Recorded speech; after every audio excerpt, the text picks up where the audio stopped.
আসসালামু আলাইকুম দর্শক, শুধুমাত্র এই একটি বাঁধন দিয়ে, নিচের দিকে একটি বাঁধন দিয়ে এই মৃত প্রায় নষ্ট হয়ে যাওয়া কলার গাছটি আমি আল্লাহর অশেষ কৃপায় ভালো করতে সক্ষম হয়েছি। দেখুন, প্রথম যখন এই কলার গাছটি ফাটা শুরু হয় তখন আমি এখানে বেঁধে দিয়েছিলাম, কেমন টাইট হয়ে আছে দেখেন। আচ্ছা, বেঁধে দেওয়ার পর আস্তে আস্তে আমি ওই উপরের দিকে এই যে দুইটা বাঁধন দিয়েছি, ঠিক আছে। এই বাঁধন দেওয়ার কারণে এই কলার গাছটি পুরোপুরি ফেটে যাওয়া এবং নষ্ট হওয়া থেকে রক্ষা পায়, বুঝতে পারছেন। এখন দেখেন আগাটা দেখেন কত সুন্দর, নতুন করে আবার প্রাণ ফিরে পেয়েছে, ঠিক আছে। তো দর্শক, আপনাদের যদি এইরকম সমস্যা হয়, কলার গাছ ফেটে যায়, তাহলে এইরকম বেঁধে দিলে আপনারা এই সমস্যা থেকে সমাধান পেতে পারেন।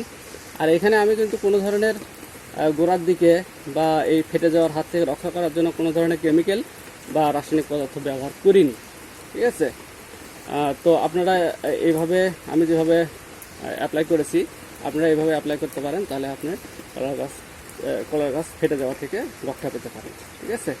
তো আপনাদেরকে অসংখ্য ধন্যবাদ ভিডিওটি দেখার জন্য। আসসালামু আলাইকুম।